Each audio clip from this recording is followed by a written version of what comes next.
Tempers flare on our valley roads as the number of road rage cases in our state continues to climb with devastating consequences. Arizona's Family Investigates looked at this concerning trend as part of our series on dangerous driving. What's fueling it and why state law makes it harder to hold people accountable? Here's Amy Culler.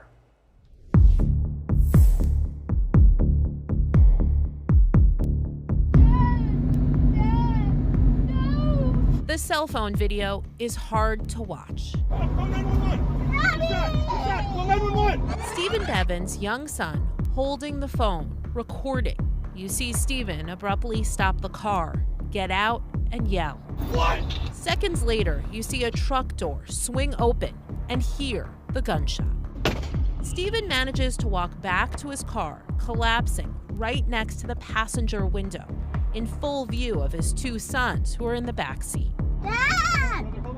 The boy drops the phone, appearing to try to get out of the car, both of them frantically trying to get to their dad. What happened? Someone shooting me inside the truck. No! A bystander then ushers the boys back into the car. Who shot him inside that truck? Who shot my dad? It happened on a Tuesday afternoon in Tempe, near Priest and Warner Road back in July. Stephen died at the hospital.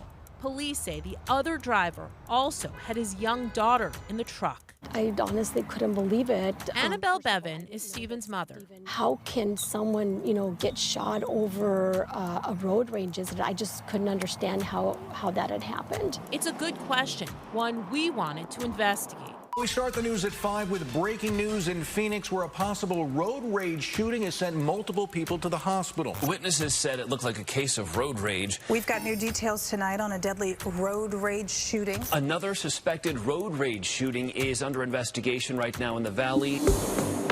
First, a look at the numbers. According to the state, between 2020 and 2024, the number of road rage crashes has doubled from about 500 per year to more than 1,000. The number of people killed has also doubled, from 3 to 6 per year. What do you think is leading to that? I think there are several factors leading to this. One is people are very impatient. Speeding has a lot to do with it, and also the lack of law enforcement presence doing traffic safety issues. Jesse Torres is the director of the Governor's Office of Highway Safety. He points out that Phoenix PD's traffic unit used to have 200 officers. That's down now to about 30. All over the state, traffic enforcement has decreased in its priority with agencies. Do you think that sends a message to drivers that it's okay to engage in behavior like this? I think it sends a message that their chances of a consequence to either a poor decision, whether it be DUI, whether it be speeding, anything, is just it's not in their mind anymore. In reviewing these cases, there was one common thread: how quickly things escalate. No one said anything to nobody. We was in our neighborhood. And Darquintium Brown says he didn't even know he upset another driver until it was too late. He decided to pull up to my curb, and I get out my car, he starts shooting. And when I dive, he shoots me right here, and he shoots through the car and kills our daughter. Brown was unarmed with his wife and 2 daughters in the driveway of their South Phoenix home. 6 years has passed since the shooting that took their daughter, Summerbell's, life. Artistic, funny, she was amazing. She was only 10. It's a pain I do not wish on, not even my enemies. The driver, who police say opened fire, Joshua Gonzalez, is charged with murder and aggravated assault. Summerbell's mother, Tanisha, says she routinely sees drivers lose their cool. I've had to honk at people and be like, it's not worth it. Telling people it's not worth it. Just let it go. But in Stephen's case, justice is more complicated. Tempe police noted in their report that Stephen was 5'7", 190 pounds. The other driver, 6'8", 300 pounds. Yet that driver called the shooting self-defense. Does being in the vehicle change anything? Well, I certainly, as a prosecutor, I would argue that gives you a lot of options short of shooting somebody. Maricopa County Attorney Rachel Mitchell says Arizona's law on self-defense is tough. If the defense raises the issue of self-defense, the burden is on us then to rebut that beyond a reasonable doubt. Her office pursued charges against the driver who shot and killed Stephen, but a grand jury declined to indict him. Arizona's Family Investigates getting a look at never-before-seen video leading up to that deadly shooting.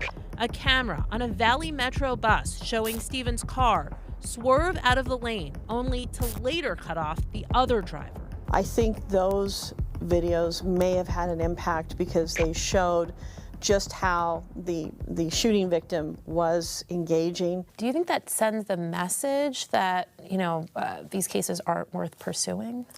I think in that one specific case, they decided not to indict. We're taking this seriously. The public needs to take this seriously as well. Stephen's mom sees it differently. And that sends a message that anybody could, because they have a gun, that they could shoot somebody and say that they fear for their life, and it's going to be okay. Had you ever seen your son be an aggressive driver before? No, I hadn't. I know that my son made a mistake, that he should not have got out of the car, that he should not have been involved in that, but that did not give him the right to shoot him. Now, we reached out to the driver who shot and killed Stephen. He didn't get back. Annabelle and the Browns both agreed to speak with us in the hopes that sharing their stories will prevent another road rage incident. They urge drivers to take a deep breath and think about the consequences of their actions. And just hearing those little boys' voices in the car, my dad, it just breaks your heart. And we keep seeing these cases again and again. What are you supposed to do if you're caught in a situation like this? Yeah, so we reached out to police about this. They stress, do not engage. Pull over to the right, let the driver go around you. There is no reason for you to put yourself in that situation. And they really urge drivers to take that deep breath and try to calm tempers. They know things can get out of control quickly, but you just don't want to put yourself in a situation where you just don't have the control. If somebody gets out, and these things escalate so quickly. I know it's hard for those folks to talk about these things who've lived through this and lost a child in it, but maybe that'll help. Hearing those stories will keep it in the back of our minds. And you're right, these escalate very quickly. Every one of these that we cover, it goes from zero to a gun being out in a matter of moments. So. Yeah, that video in Tempe, 4 seconds from when he got out of the car to when he was shot. So seconds. And I think there's a inclination, like sometimes if someone cuts you off, you're like, are they on their phone or something? And so maybe you go up to take a look. I wouldn't even do that. Just let them be on their way, and safety first. My gosh, it's crazy to see these stories. Amy, Thanks, thank Amy. you.